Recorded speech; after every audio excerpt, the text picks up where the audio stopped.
All right. So today we are going to fold Hurricane, an alternate ending of Maelstrom. And the reason why we're not folding Maelstrom itself is because it uses a structure that I call the hex quad rhomb tri tiling that I've already made a video about. But I've never made a video with this expansion of that tiling. So that's what we're going to work on today. And just a quick explainer of this tiling.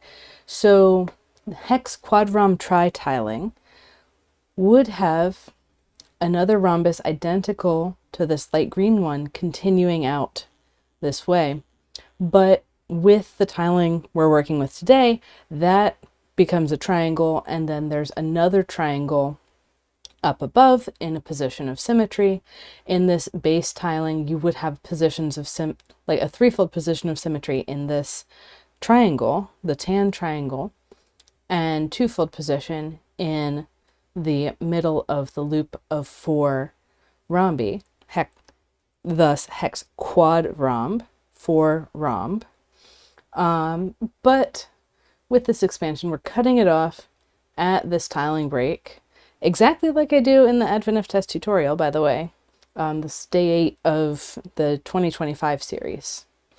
And we can continue with this as a triangle instead of as a rhombus.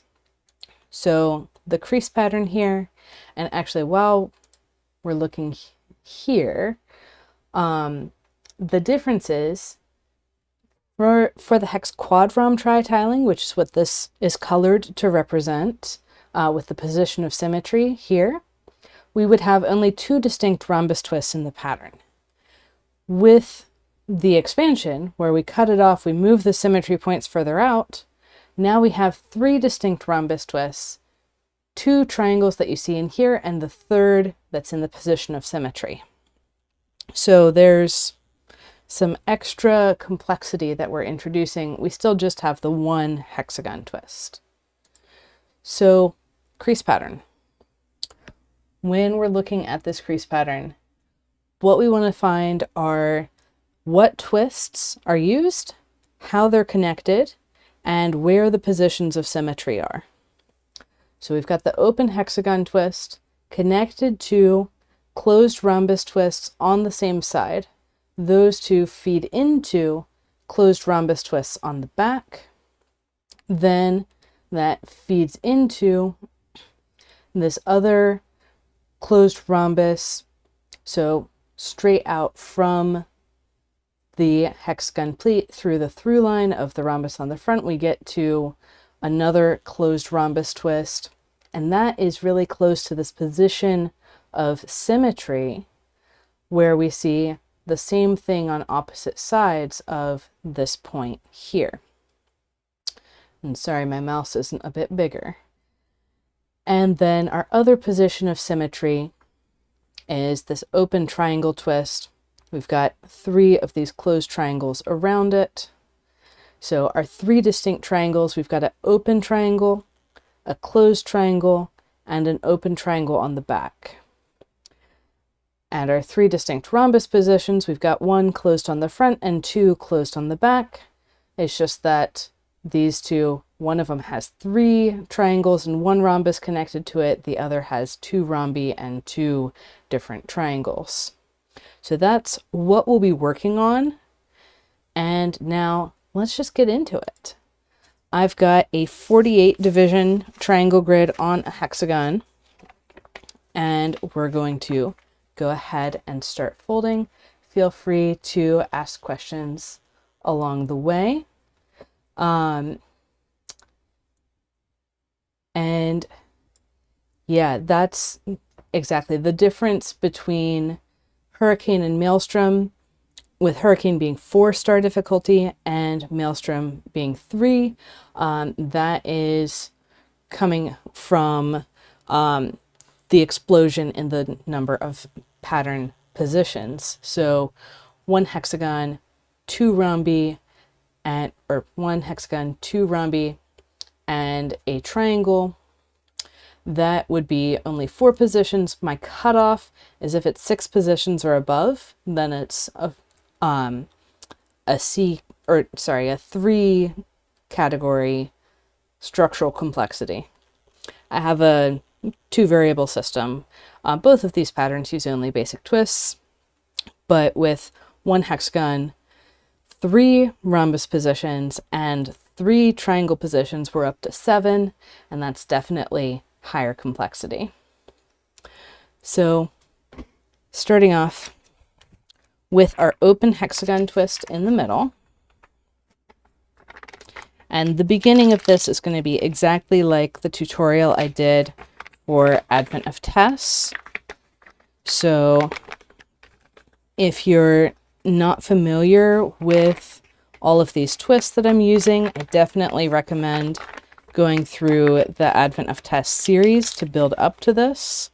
I'm going to be assuming in this tutorial, in order to get through it in, less than 3 hours, that you already know how to fold the open and closed triangle, closed rhombus, and open hexagon twists that we'll be using. So I'll start out by putting my open hexagon twist in the middle, and the way I can check that it's in the middle is that my mountain folds are hitting 1 space above the corner on the right hand side for all of my 6 directions. From there, I can press the top to squash. This is the one twist that you can also just smack from the top. Fun fact. And then I want to add in my closed rhombus twists. So these closed rhombus twists are at tube pleat spacing. The through line is coming from the hexagon. And so I'm going to have my new valley fold 1 space out from this existing folded mountain. My new mountain fold 1 space further than that. And I will use that information I just said of the through line coming from the hexagon to say, okay, this mountain does actually continue all the way out, and I need to find my second diagonal pleat. So this mountain is, so in this grid direction, we're going valley, mountain, and then on the far side, on this upper side, mountain, valley, each of those spaced 1 space apart. And we're going to cause a pleat overlap up through the previous pleat around the hexagon. Now, with that through line, I do need to bring my valley to the opposite side so this can twist around. And what I'm going to do is work my way around the hexagon, adding in these rhombus twists and putting triangle wraps in between them, because we need to have rhombus twists on the back between them, but for adding 1 layer of twists around the center, it's not time to fold those whole rhombi yet, so we'll let them sit as triangles.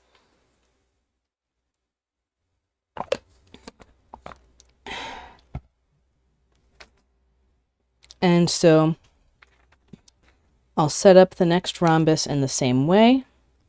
Valley, 1 space from the folded mountain, mountain 1 space further.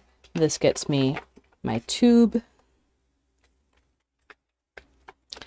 And once again, the through line is coming from the hexagon. And my new mountain, my second diagonal, is headed back up and under the previous pleat. I don't really want to let it go all the way through, so I'm going to open the extension of this mountain fold from my first rhombus, and I'm going to press down on the mountain of this pleat from the top. So this is one of the things I learned to say by teaching at the CFC conference. a bit over a week ago. You want to open this pleat by pressing down on the mountain from the top until it snaps around the pleat coming underneath and shoots off a new pleat out to the edge of the paper. And for those of you who are familiar with all of these twists we're working with, I expect you would also be familiar with this triangle wrap move. And if you're not, I definitely recommend going to my video on basic wraps, where we approach it from all the different angles. So now my next rhombus, I'm setting up the new tube, I'm finding the new diagonal pleat, opening up the pleat from the previous rhombus and making a triangle wrap, making sure whenever I put in a pleat that both the mountain and the valley folds are fully folded all the way to the edge of the paper. So when I go to squash my twist, my paper is in a flat state. I mean, a little fluffy because it hasn't been pressed, but that's what we have to work with. So then I'll continue going around, putting in my rhombus twist and triangle wrap, and squash, and rotate. This time, when I put in my new tube pleat, I'm going to open the pleat from my first rhombus so I can put in that tube, and then I'll close the pleat from that first rhombus again. So once I have the tube, I'll lock it in place. This makes it a little easier to open these overlaps in a minute. And then I'm finding the central diamond of my rhombus and locking in my triangle wrap. And press to squash.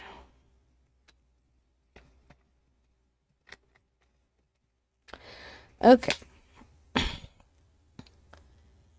So for my final rhombus of this ring around the center, I'm going to have my valley come down through here, my mountain one space further out. This will be my central diamond, one side of it, right in there. But the important part is that I need to open this pleat from the first rhombus that I put in, pop that mountain down so that my new valley fold can pass through. And it's going to pass just until it meets that existing valley underneath. And then we're making this triangle wrap functionally from the opposite side that we've been seeing it, but it's the same triangle wrap. And then we can open up the pleat from the hexagon to put in our new rhombus and the triangle wrap up above.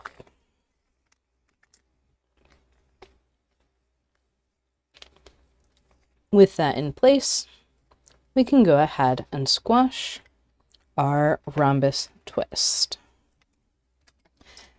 And that gets us through the first ring around the center. That next ring around the center is going to involve a lot of flipping the paper back and forth, a lot of rhombus and triangle twists. So this is a good place to pause, take a drink of water, and celebrate that you've gotten this far.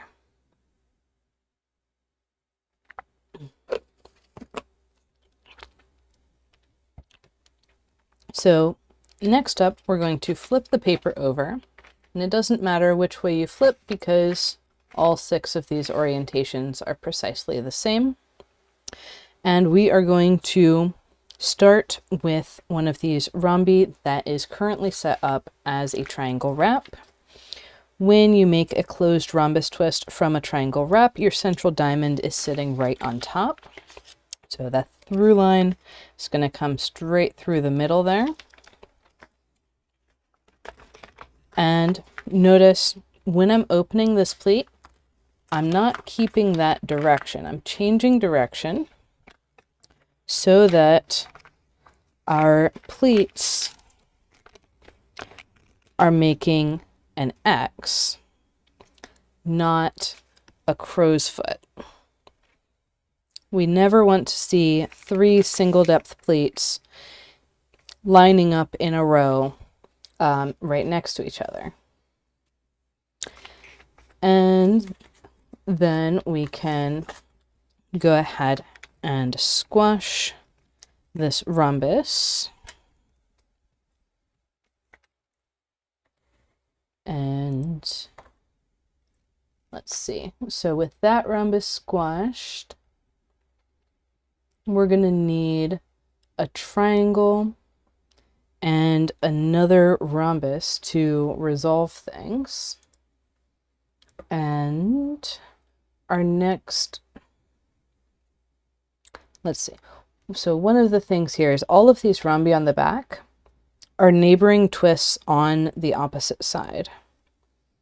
And when you're looking at crease patterns, one of the confusing things is when you flip the paper over, suddenly the pattern is mirrored and everything is opposite mountain valley assignment.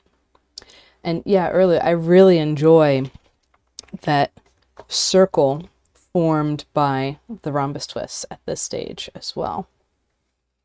So actually, I am going to flip back to this side, and why not?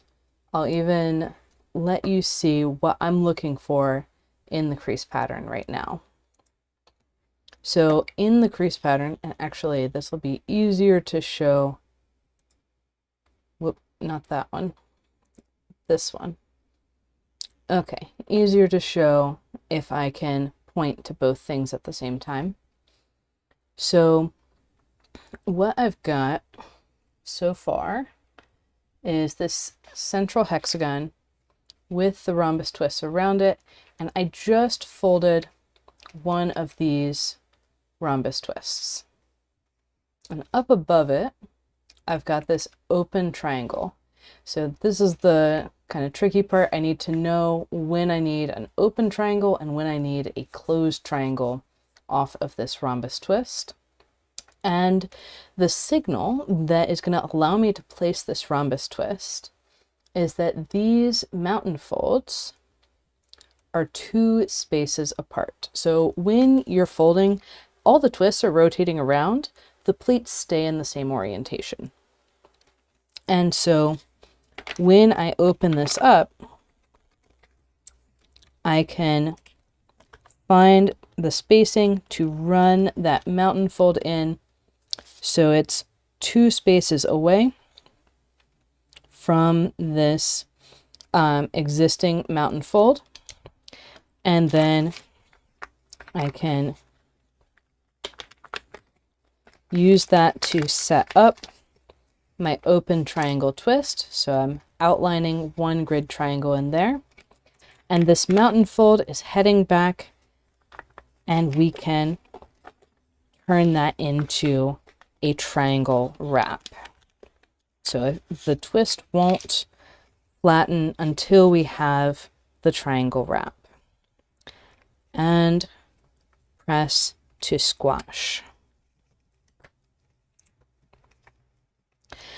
Now, I'm reading something in this paper that, and we can come back to this view. So that crease pattern has done its job. It's helped us through. And now it's time to continue onwards. If this was maelstrom, we would have all the parts that we need. But because this is hurricane, I'm still going to be looking at the crease pattern, but we've pretty much gotten things settled. And when I'm looking at this, I'm seeing a pattern in the pleats. So if I lay this out, if I start here, I could end up sending a pleat out this way. And that seems fairly likely to run into things. If I start here, my pleats are coming in this way. The next direction around is this way. Seems less likely to hit something in here. Yeah, and yeah, that's a great point, Erlude. When you're getting lost in a pattern, often flipping the paper over helps to orient, and looking at the photos is definitely a good idea because you can see more clearly with the rotation in place exactly what lines up where. So we have to make a choice about which set of parallel plates to work on next, which way around to go. I'm going to opt for this way, and we'll see in a bit if that's the choice that I stick with, but it's the choice I'm going to try for now. And it also lets me get another of my twist positions onto the paper while I'm on the side of the paper that I'm looking for it with. That was said in a confusing way. But the bottom line is that I'm going to need a valley fold here. It's 2 spaces out from this valley under the closed rhombus twist.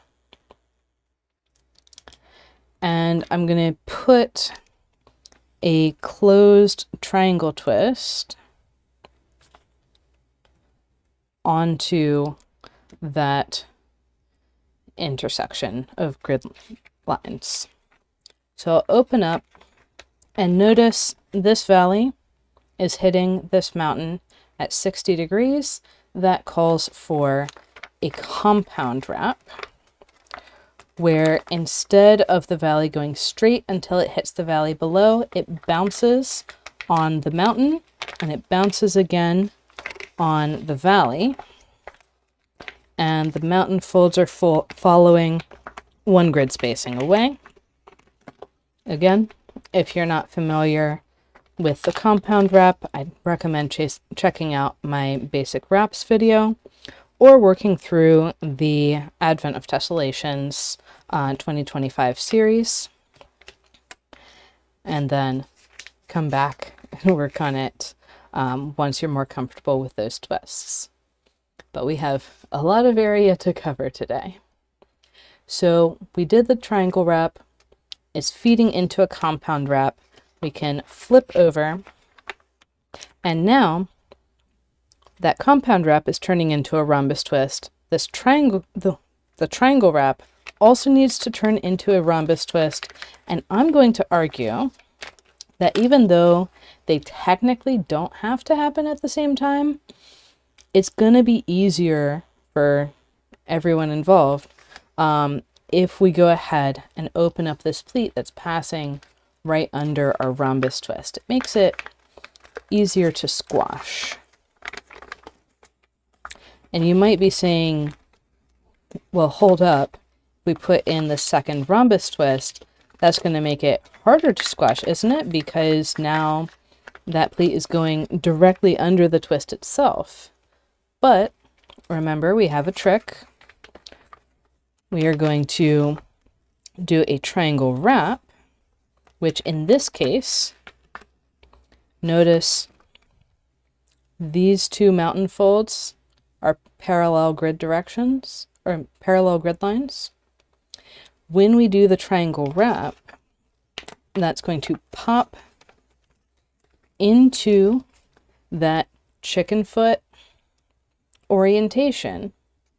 And we're going to end up with a double depth pleat going out to the edge because our triangle wrap has added one pleat onto the existing pleat. So functionally, we're folding this closed rhombus as a closed trapezoid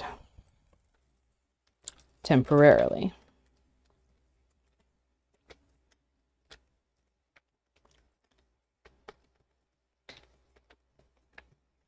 And one of the cool things about this pattern is that you get these tips of rhombus twists matching up. In Maelstrom, you see just the two of them. In Hurricane, you see the two and then a little jump and then another two. So some differences there. And now we're going to flip over and turn that triangle wrap into an open triangle twist. So if I was doing a closed triangle, I would just put a valley one space on the far side of the mountain. But since I want an open triangle, I'm going to move that mountain one space over and the valley one space further. And this leaves behind that original pleat for the rhombus. So we end up with a tube going out to the edge.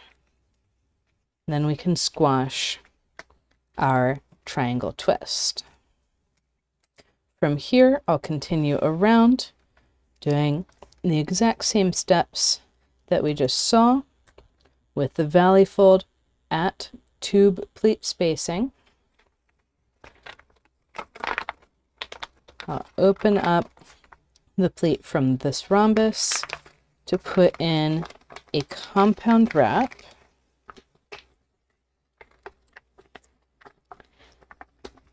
And on the pleat from the rhombus on the back, I'll put in a closed triangle twist. And again, this much is the same as the Advent of Tess tutorial. Flipping over,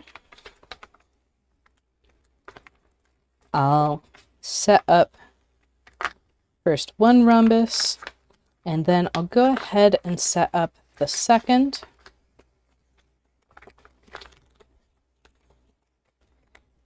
And if you're familiar with the Just Rhombi flagstone pattern, this will feel very similar. The rhombi are just an extra space apart in this direction, but we've got that triangle wrap feeding into a double depth pleat, just like the Just Rhombi flagstone, which by the way is not made up of only rhombus twists.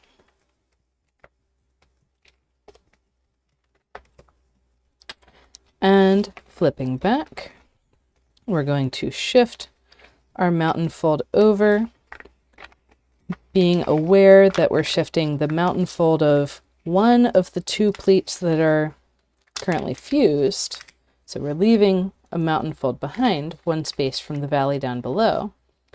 And then we put a valley on the far side.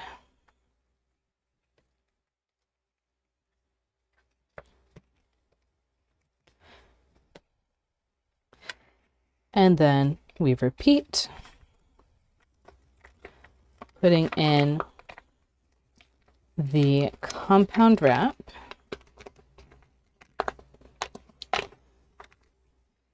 and the closed triangle twist. So remember, whenever I'm drawing things, I'm drawing them in the same order that I would fold them. So when I say the valley fold is making tube pleat spacing between this valley and this valley, that is the reference I'm looking for in the folding as well. And flipping over, we can pop that compound wrap to get rhombus number 1, set up the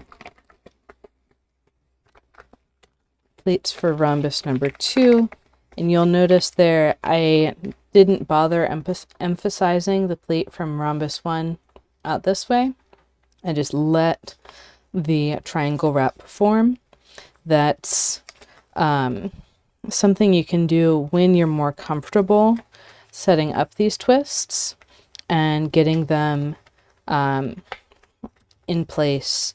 And really, I'm only doing that on this repeat because I know how that double depth pleat is going to form. I couldn't really do that on the first repeat of this move. So then I'm finding the tube that comes out of my triangle twist, my open triangle, and rotate and repeat.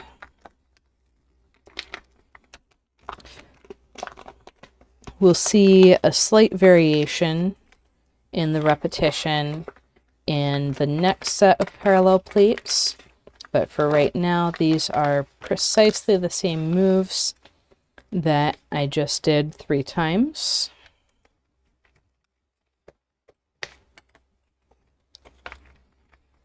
So closed triangle with compound wrap. It's important not to open your paper too far for setting up this rhombus, because that will start opening twists on the other side, which we don't want.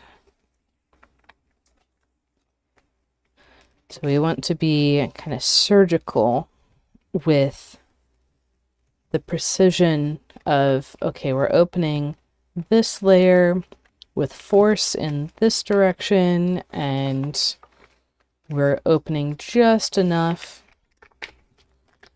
supporting on the back as needed. That's the hard thing to see, like where are my fingers on the back side. And then here we are on the final set of parallel pleats. The first few steps will be exactly the same. So I'm finding the valley fold in here, 2 spaces away from this existing valley under the rhombus, putting in the zigzag for the compound wrap, ignoring these 2 overlaps down below, and opening the pleat from the rhombus on the back, the top of the set of parallel pleats, to put in the closed triangle twist. And this is the closed triangle that if I was folding Maelstrom itself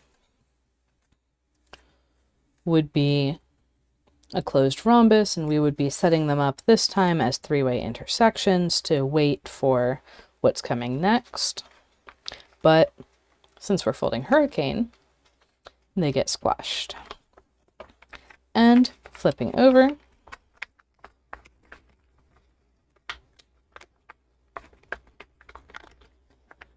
I'm finding my 2 rhombus twists, again with an extra pleat overlap,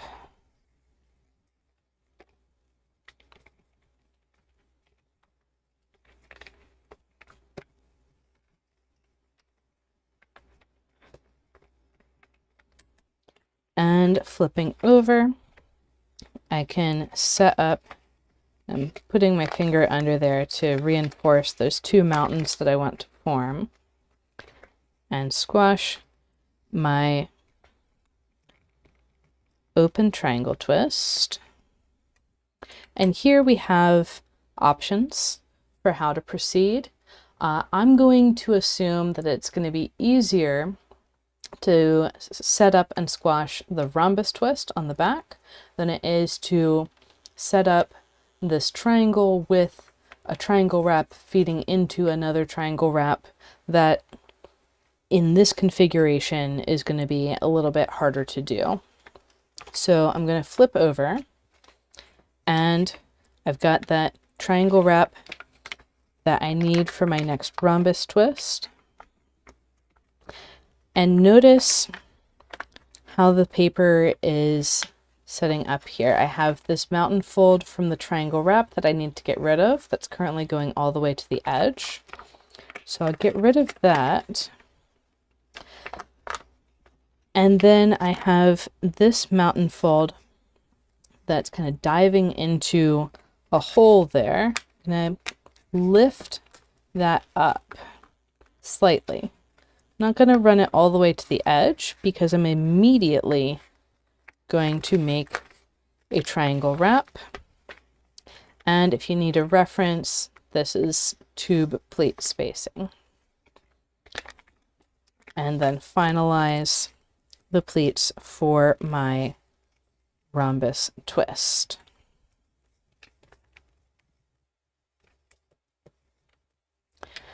Once I have that, I'll flip over and flip this mountain fold to get my closed triangle twist. Okay, so we've got the amount that I taught in Advent of Tess, and we have a lot more space on the grid. So let's continue. I'm going to grab a set of parallel pleats, and here we're bumping into one of those positions of symmetry that I had pointed out earlier. And in those positions of symmetry, we have one space between parallel valley folds. So this is a position of two-fold rotational symmetry. We'll see the same thing on opposite sides. And notably, that means that this mountain on the bottom that goes to an open triangle is going to be the same as this mountain on the top that needs to go to an open triangle. So we'll have our mountain folds for this triangle twist, and that'll outline that grid triangle with the mountain heading off in that direction. But before we set up that twist, we need to deal with the wrap. So this is going to go to a twist on the opposite side because all three corners of this triangle twist go to twists on the opposite side. And this valley is coming in and hitting this mountain at 60 degrees. So that needs to be a compound wrap.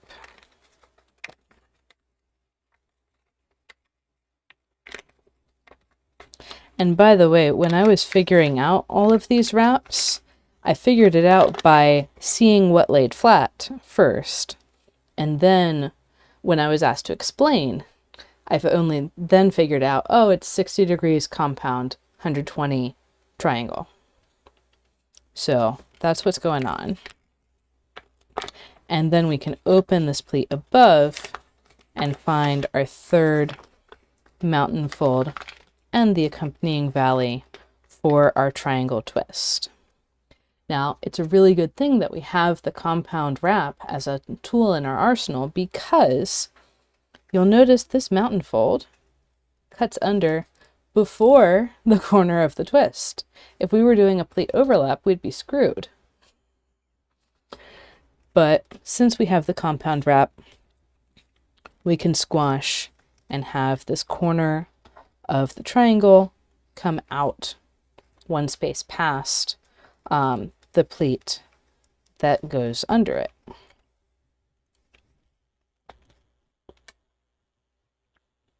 From here, we did a compound wrap. We have our position of symmetry we see on the other side. We need a rhombus twist on the back. I'm going to flip over, pop out the inside of that compound wrap, and set my rhombus twist. So now it's time, get a bit of water too.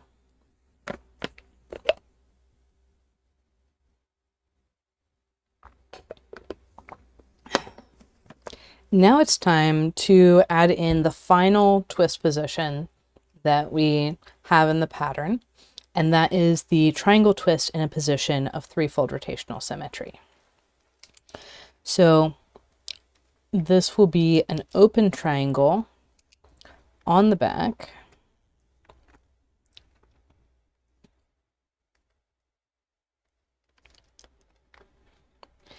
And the valley fold is coming to that closed triangle hole. So we can open up our pleat, very much like the move we did to finish the previous ring around the center. We're going to open up, find our new triangle twist, and this is sending a pleat down, and we're going to wrap around. This is going to create an accordion. And press to squash.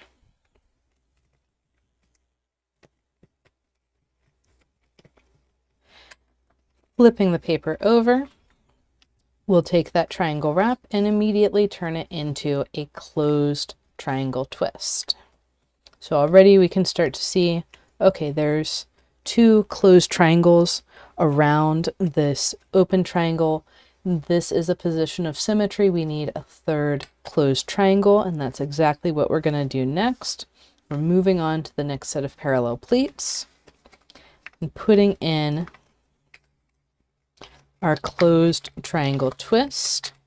And notice I'm not doing any wraps.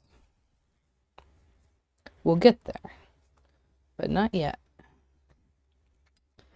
The next thing that I'm going to do is put in the open triangle like we did earlier. And so we've got that 1 space between parallel valleys under these open triangles. We've got our mountain folds.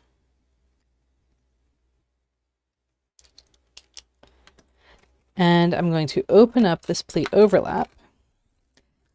This time I'm going to lean towards setting up the triangle first, because I have this other pleat coming in over the top and it needs a triangle wrap.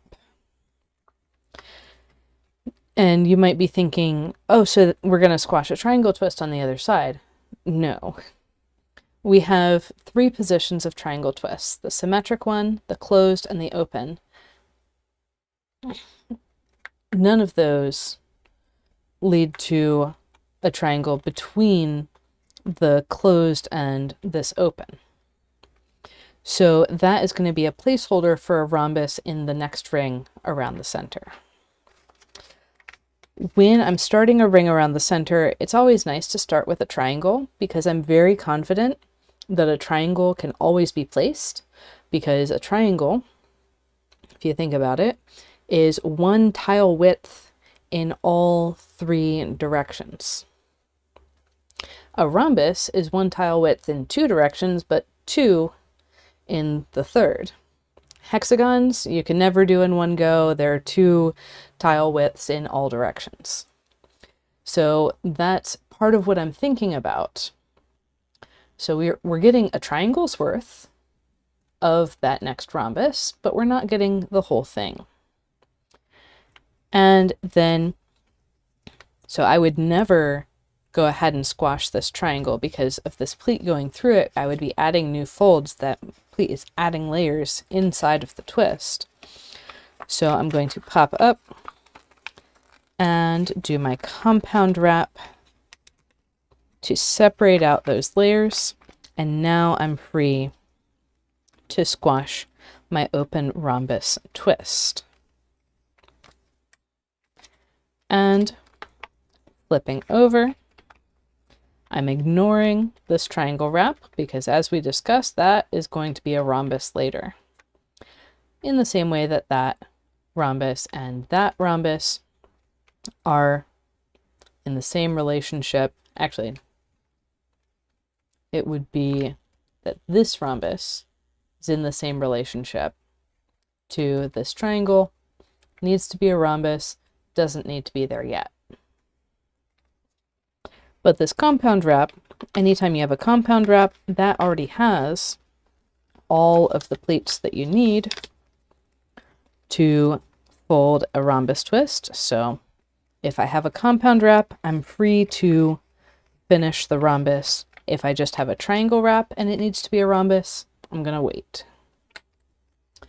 So then that's feeding into the area for the next triangle twist. This is the open triangle on the back, the one in a position of symmetry. The cue here is that the valley comes to the closed triangle hole. And so I'll open up, put in the triangle wrap with this pleat and the previous rhombus pleat, and press to squash.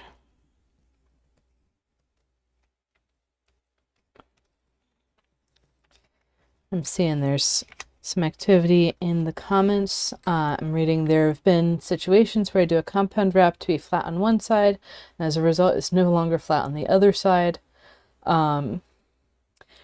Yeah, there's definitely some play with the paper that needs to happen to figure out exactly precisely what's going on. And that's kind of how I approach these folding situations. It's not that I know in advance, oh, it's at this many degrees, therefore I need to do precisely this. It's, okay, I'm going to let this pleat bounce around a bit and encourage it to land in a flat state. And I'm constantly discovering new ways of getting these arrangements of pleats to lay flat. I call it advanced pleat management. It's not really something, so folding advanced patterns requires a deeper understanding of the folds of the pleats, of listening to the paper. It requires a deeper understanding than what you can say in words, that because you might be encountering situations that you've never seen before. And so it's having that awareness of, oh, if it bounces like this, then it's probably fine. Or I want to work up the set of parallel pleats in a way that doesn't send pleats into the middle. Or if I, and it's also adding in those little tricks of like knowing about triangle wraps and compound wraps and more advanced wraps and like generalized compound wraps, and getting to a place where you can do a triangle wrap right next to another triangle wrap and not have it come apart. Being able to have layers over the corner of the twist that you're trying to squash, and be able to say, oh, this time it can be squashed and those layers can kind of slide around and not be involved in the squash. And this other time it can't. That also comes down to the angle. If it's an acute angle, like 60 degrees, you can have layers on top of the squash, or the shape that you're squashing, the twist, and it'll be fine.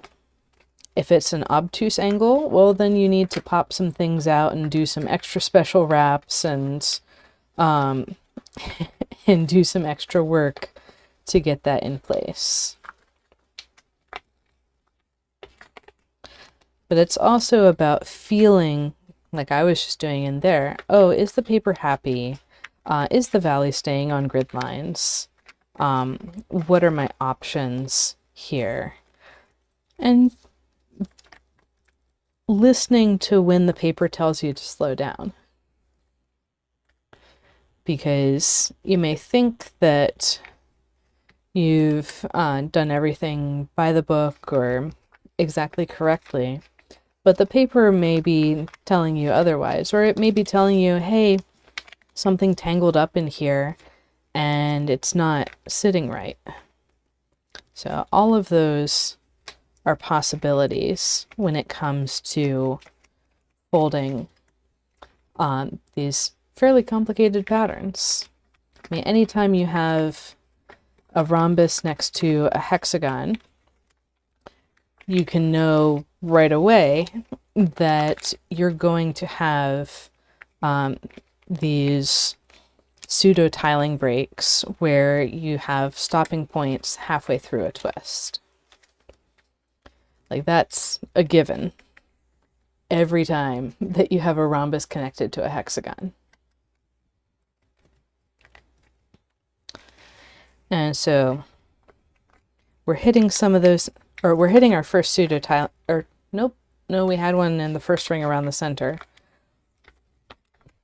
We're hitting the first one where we can't hold all of the elements in our brains. But we're working around, adding a layer 1 triangle thick. And notice one of the things I'm doing here when I'm adding this new triangle, I'm folding the valley fold. So I am marking the valley fold with a fold instead of with a pen. And then finding this wrap up top. And I'm even marking this pleat out to the edge. And that is going to be helpful because when I open up, that is precisely the pleat that I need.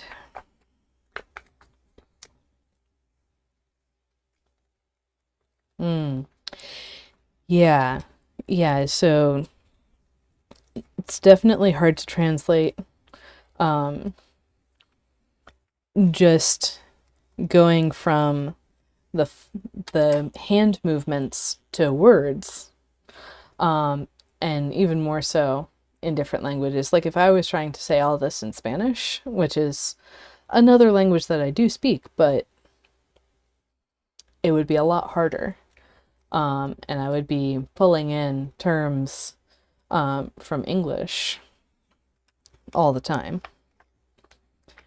So flipping over.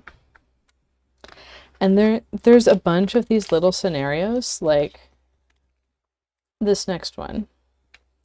Do you do the open triangle while you're on this side, or do the closed triangle first and wrap the open triangle? That's a matter of personal taste. For me, I would rather go ahead and get the open triangle in place because it saves me flipping the paper over, I think twice. I'm already here, may as well. And flip over and squash the triangle. And rotate. Here we're on our last set of parallel pleats, as we started down here. And so I'll continue.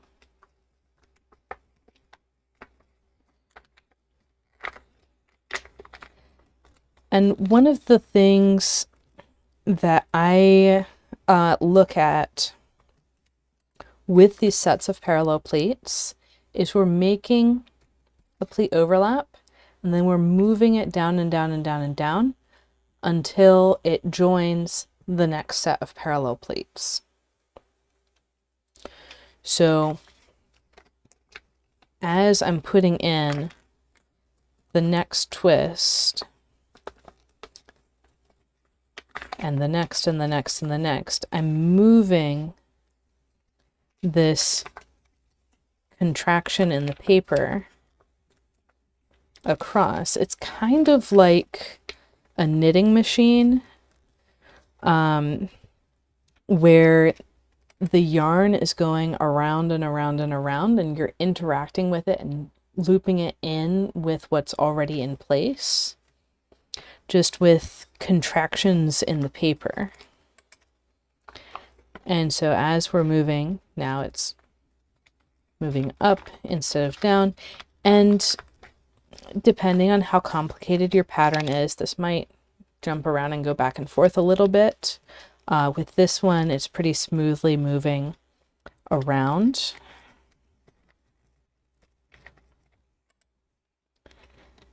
And we've got our new triangle and wrap. And there the paper told me, hey, I'm crumpled, smooth me out.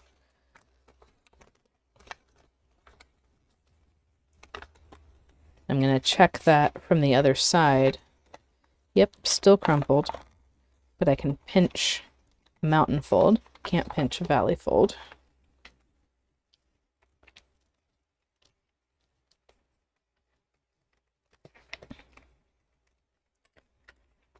And flipping, I'll squash this triangle. And so now this overlap is going to disappear when I fold the next triangle and triangle wrap. So the reference for this triangle is the valley is coming from the corner of the open triangle hole.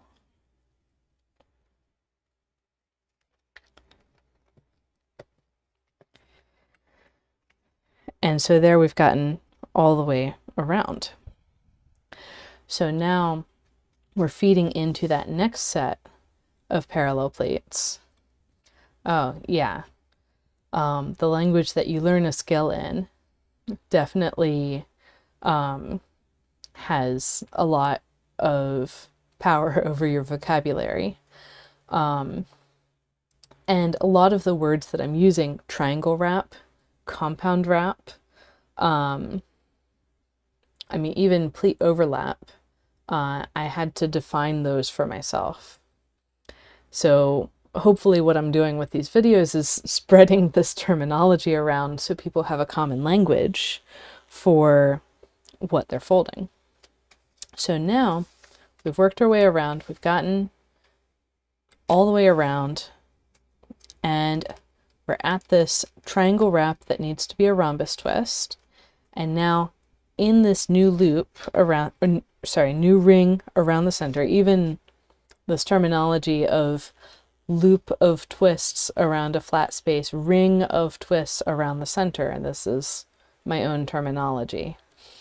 I can flip over and put in that new rhombus twist. And you'll notice when I do that, it does not cause any pleat overlaps in this direction, only up here. And press to squash. So now we've got to figure out what happens where these two converge, and we can look elsewhere in the pattern. Over here we have an identical situation, and we can kind of predict that that would be identical because this is our position of symmetry. This is on the opposite side of the hexagon. It's in the same orientation. These two converge to a rhombus on the other side. So what I'm going to do here is open up, and they're converging at 60 degrees. So I'm going to put in a compound wrap, and then I can flip over and I get to squash the whole rhombus. So popping it up, and now it's hitting at 60 degrees. The next thing, so I'm going to put in a compound wrap there, and that's going to form an accordion when I put the valley on the correct side of the through line. And press to squash. I'm just going to double check on the far side of the hexagon. I've got the pair That's not quite the exact comparison. Okay, I've got a pair of open triangles down into this triangle that does indeed need to be a rhombus on the back, and then I'm going to be feeding into a open triangle on the front. Good to know. Flipping over, I'll open up this rhombus twist.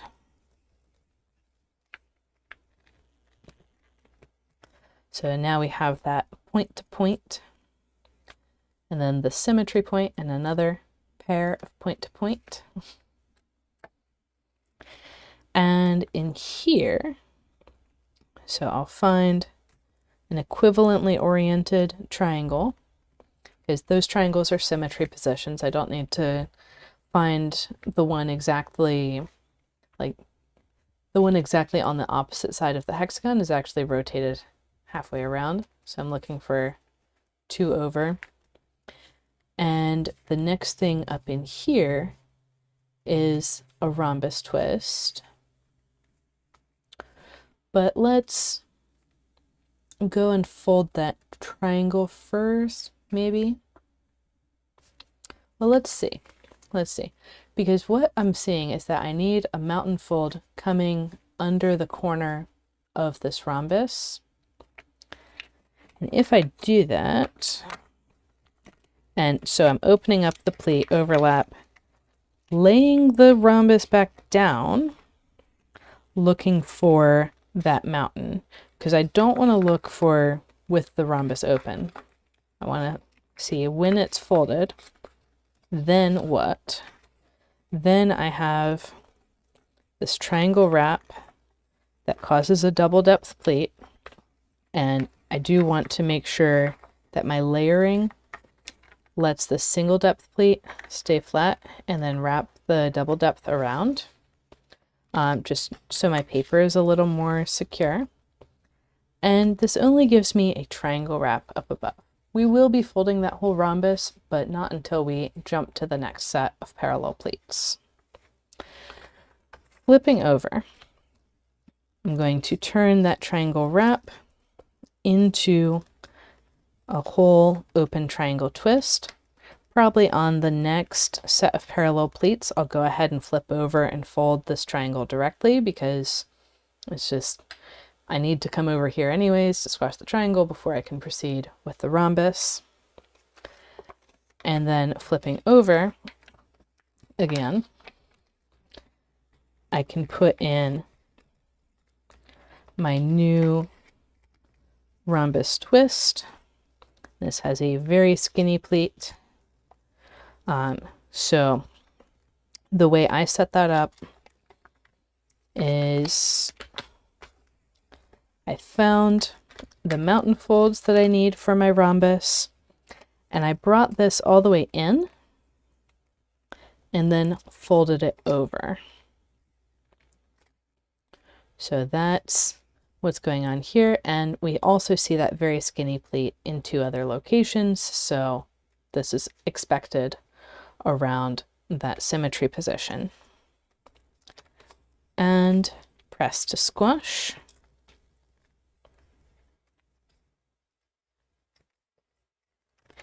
And then the next 3-way intersection also needs to be a whole rhombus twist. I'm going to go ahead and bring that up, and these are going to make a triangle wrap in between.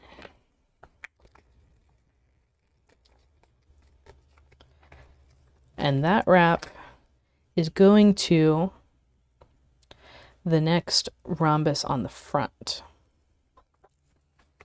And here we see these pleats coming together at 60 degrees, which I can turn into a compound wrap. Okay. So basically I try to keep going on the same side of the paper as much as I can, and then flip over to continue.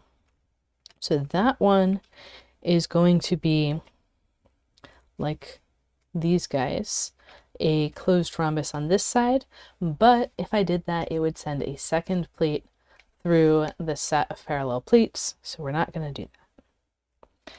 Here, I had a compound wrap, and so that's a clear signal that I can fold this rhombus on this side of the paper.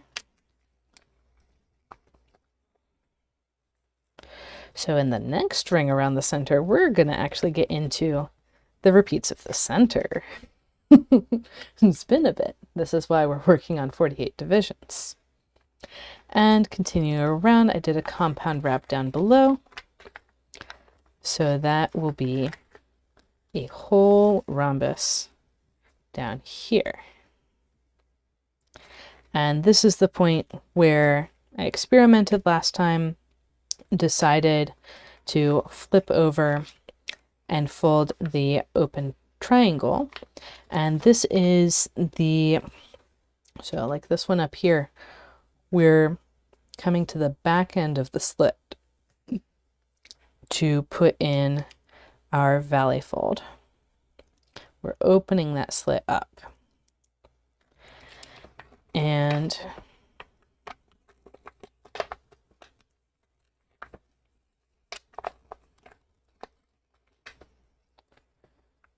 getting that open triangle in place. This open triangle might look like a position of threefold symmetry because it does have 3 rhombi around it. But notice this one is different than the other 2. Yes, it is opened up, but it's not opened up by this triangle. So that is how we can tell that this triangle is not the open triangle in a position of threefold rotational symmetry. Then flipping over, what's really tempting for me is to go ahead and fold both of these rhombus twists with a triangle wrap between them and a compound wrap up above, because while we can do the sequential setup, it's often easier to get the wrap between twists in place, easier mechanically, not necessarily easier mentally, to get that wrap in place while things are more flexible, less flat. And then flipping over, we're going to jump past the triangle wrap, which needs to wait until the next ring around the center to become a rhombus, and getting this rhombus. So this rhombus is exactly the same as this one around its respective hexagon. And we'll continue. I did a compound wrap, which becomes a rhombus twist. The tricky part is when the compound wraps are supposed to go to a hexagon. But we actually won't run into that this time around because the twists next to the hexagon are all on the same side as the hexagon.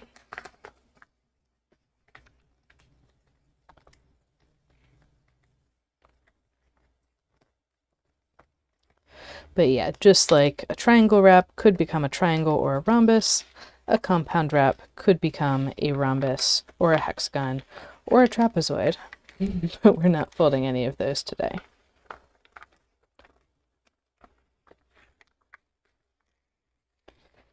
So I'm continuing around, moving quickly to get all the way around the center. Yes, it does take time to fold these patterns, even for me.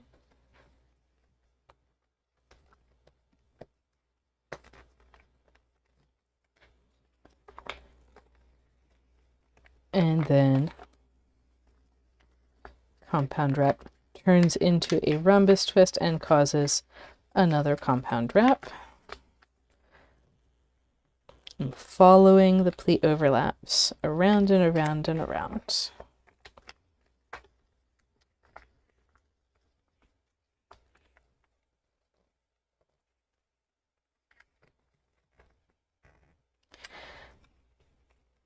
This time I didn't do a wrap because the valley, I hit the valley first before the mountain of this pleat. So even though the twist is on the far side, it didn't need a wrap to be a friendly overlap on this side.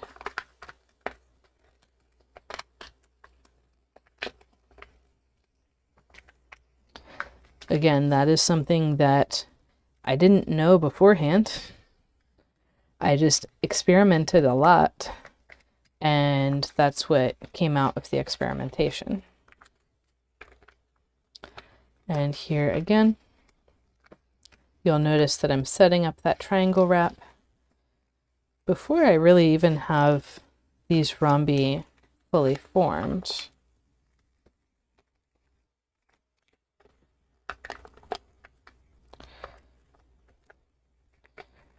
And these are all steps that we've seen a couple times already. So I'm just moving on through.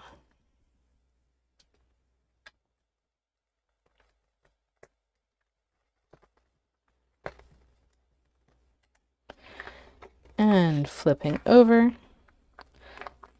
popping up the compound wrap to make a rhombus and creating a new compound wrap.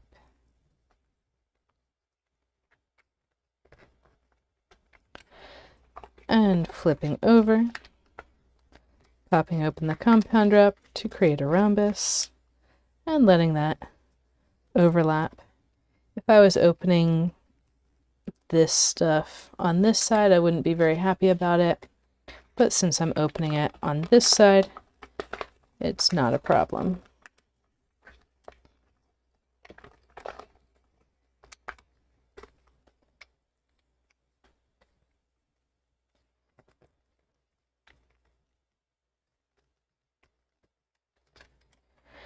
And flipping over.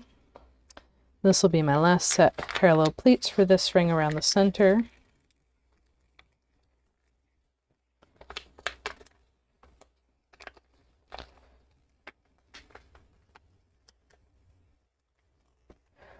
Which does mean I have some extra pleats coming through this way.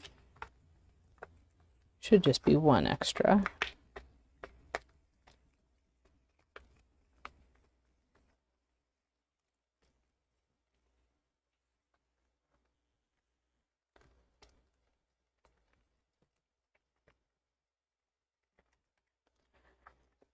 And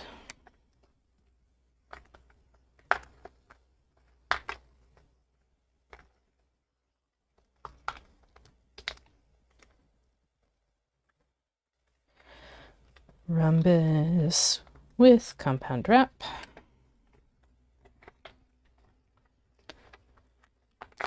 Rhombus with overlaps.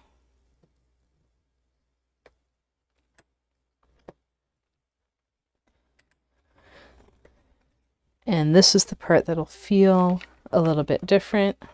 We're going to open up, put in the triangle, the open triangle with the triangle wrap, and there's another pleat that's going through.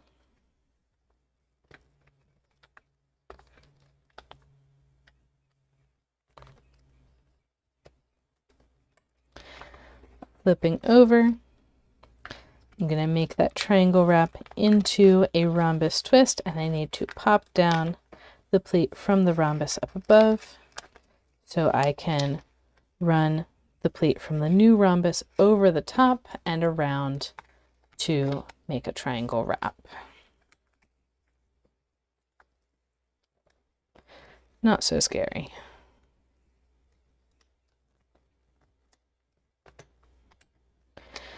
Okay. Next up, continuing around, I've got that triangle wrap that I've set up on all 6 sides. And that is going to become a whole rhombus twist.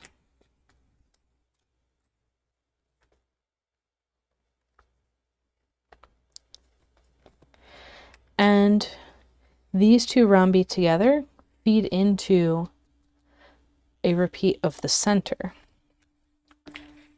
And typically, I would say, oh, we want to wait, we want to not fold the whole thing right away because it's adding another pleat. We just added a pleat in this direction. And I would say, okay, we'll set it up as 3 pleats going into it. So the one that continues moving the pleat overlap down. I'm temporarily setting this rhombus up as a 3-way intersection. And then I would say, okay, we've got this bow tie. We're going to pop the bow tie down and set that up as intersections, lay it down flat. By the way, that move is in the advanced wraps video. But basically it's, you take that central bow tie, you pop it down, and then you get this accordion pleat forming at the other side. But since we're so close to the edge of the paper, I'm going to say, why not go ahead and put in the whole hexagon. It doesn't cause any new pleat overlaps back that way. So I'm going to say that that is good enough.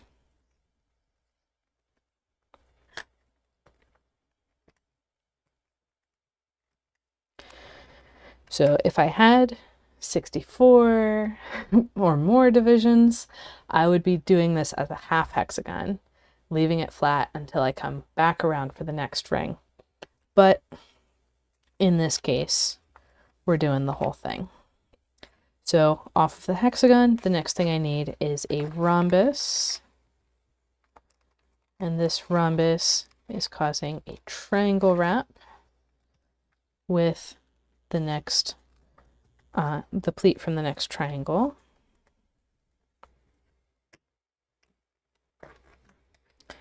And flipping over, that triangle wrap needs to become a rhombus twist. And how do I know that it needs to become a rhombus twist this time? Because it still has a pleat overlap on it. So I still need to move that contraction in the paper forward. And the way we're going to do this, we're going to have our valley fold. It's very hard to draw when things are 3D. We have our valley fold coming off the corner of the central diamond. We're going to pop down this mountain and immediately do a triangle wrap.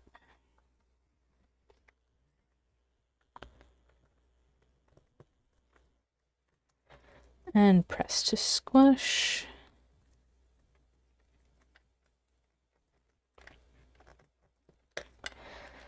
Flipping over. That's our two-fold symmetry position. We need to open up our open triangle twist.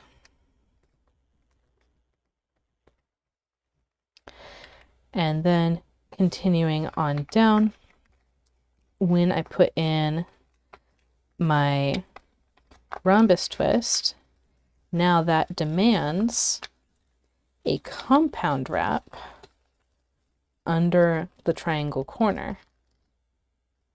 So I don't want to run this pleat through the triangle. I need to do a compound wrap. There's really no way around it other than leave it 3D.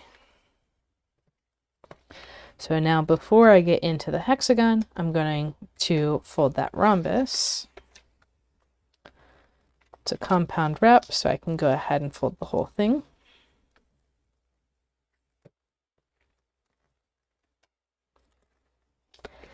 And flipping back. So this is why I would normally say, oh, hey, do your hexagon. Notice I'm lifting this up and making a three-way intersection here. Do your hexagon as a half hexagon, because this time when we do the full hexagon, it does actually cause a pleat overlap back behind, but it's one that we can very easily deal with by making a closed rhombus twist. Okay, so we've got that hexagon in place, the next rhombus. So we won't even have to come back to the corner to do a couple more twists. They're just popping out as a result of the hexagon. Perfect. So then the next rhombus goes into a triangle wrap. There's that other pleat that's just along for the ride. And this is speaking back, speaking to that trial and error again. You only ever wrap the first pleat you encounter. Everything else, just treat it like it's flat paper. And then on this side, I want my rhombus. So I'm letting the valley of the rhombus pass through first. And then it'll wrap around.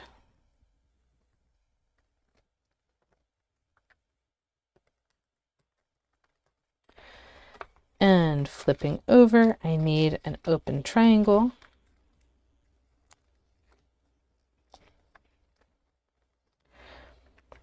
And here I could go and get the rhombus on the other side. So I'm transitioning to the next set of parallel pleats. But let's see, what would happen if I did that? Well, I would need to send a pleat in there, which is that triangle wrap onto a triangle wrap thing that I'd been mentioning.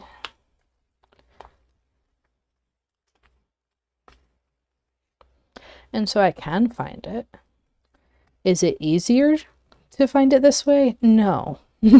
No, it is easier to squash the rhombus, or to set up the rhombus from the triangle wrap, and that shows me exactly what pleat, and the compound wrap shows me exactly what orientation. But if I do that one first, then I can just stay on this side for getting my new hexagon twist and rhombus twist. So up to you, whatever you think is easier.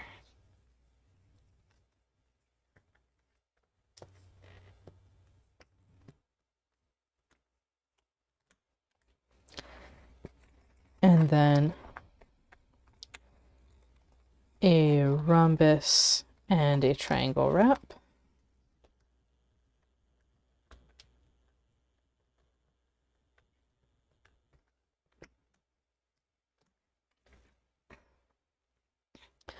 Drink of water for me.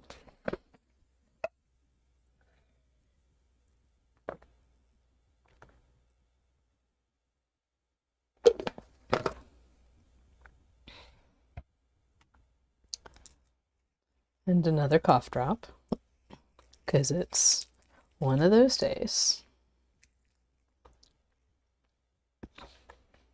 Plus, I've been talking for an hour and a half straight. Flipping over. Got that triangle wrap that turns into a rhombus and another triangle wrap. Lots of triangle wraps this time around. Flipping over, I need an open triangle.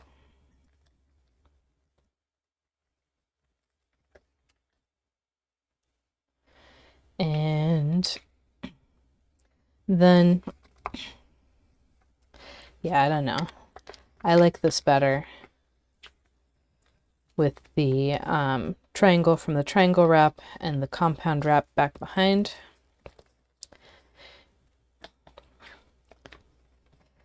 These thick pleat overlaps are far enough away from anything I'm squashing that they're not actually causing any trouble while I go squash the rhombus back here.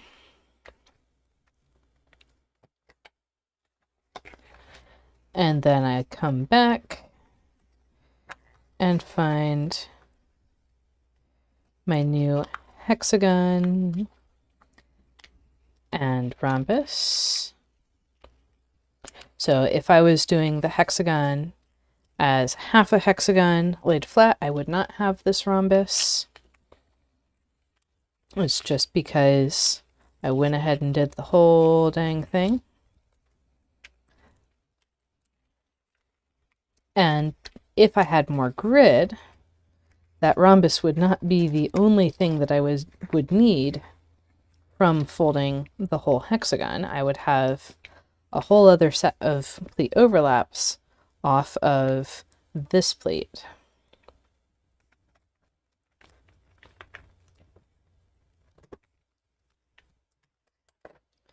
But since we're right on the edge, we can get away with it.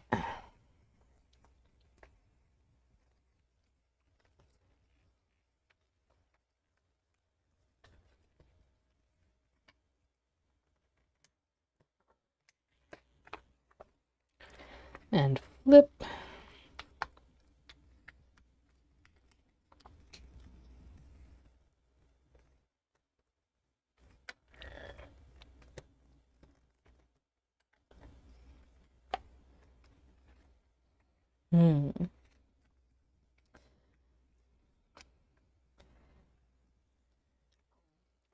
Yeah, welcome, Adipi, and yes, definitely stay hydrated. The weather is going to be interesting for a while, that's for sure.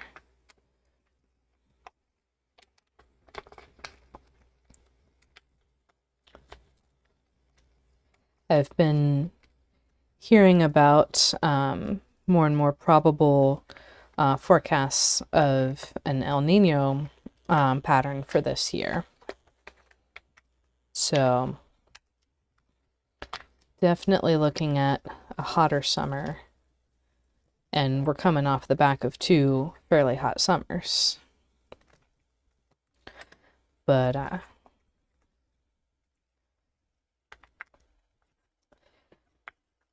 in some places that means things will grow better, in some places means you should maybe look at different varieties of what you're planting.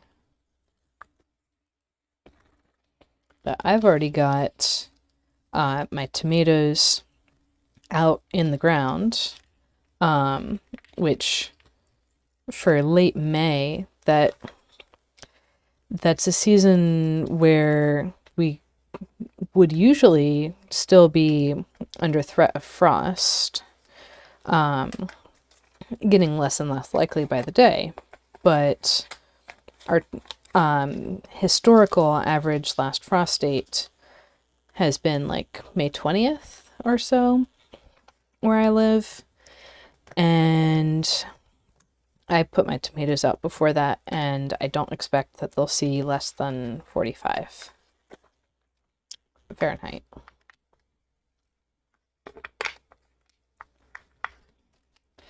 So it's a good summer for hot season crops.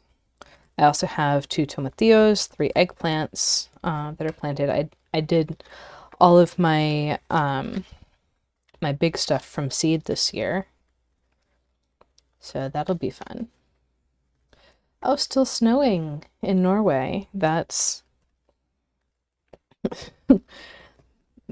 That's a really short growing season you've got.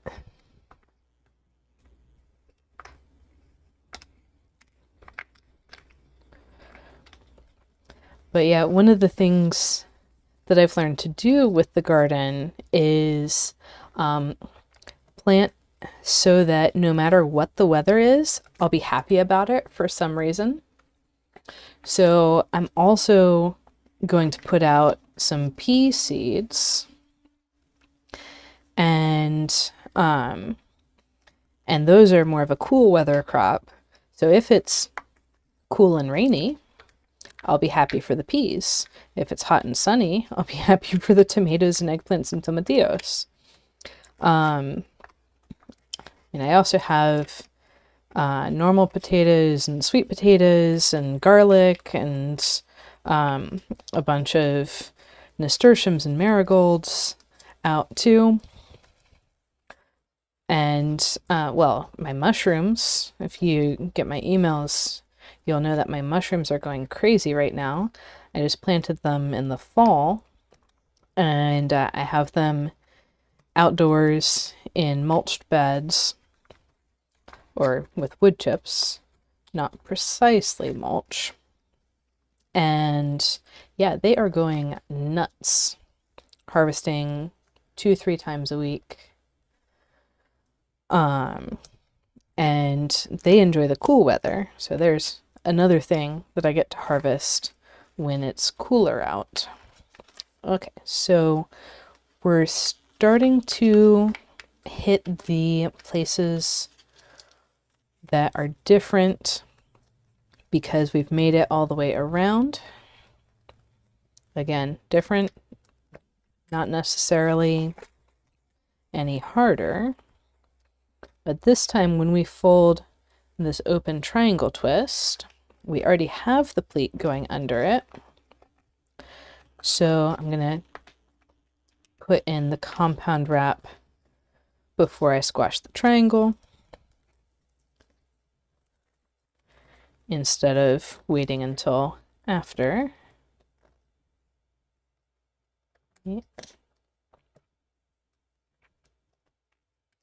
And then flipping over, I'll open the compound wrap, and now instead of just squashing the rhombus, I need to also put in another compound wrap.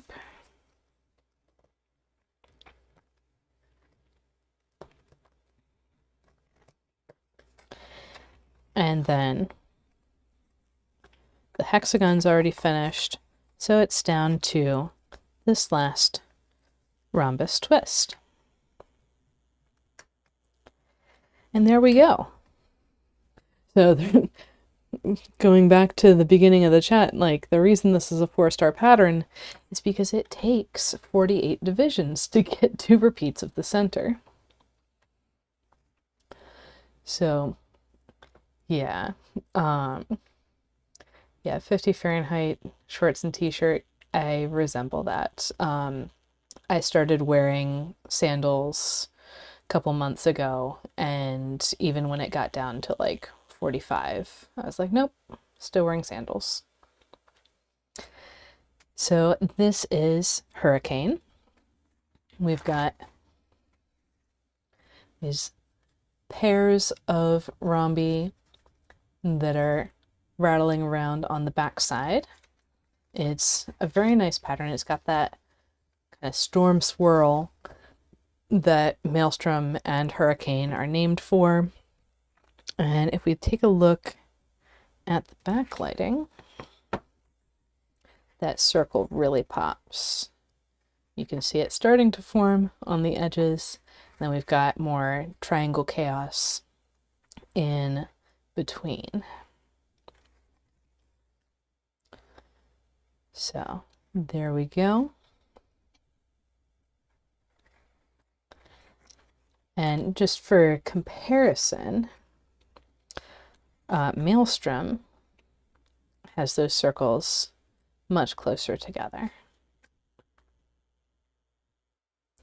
And by the way, the size of paper that I'm using for the tutorials, for most of my finished pieces also, I'm actually going to be putting packs of 50 hexagons this size available on my website by the end of the week.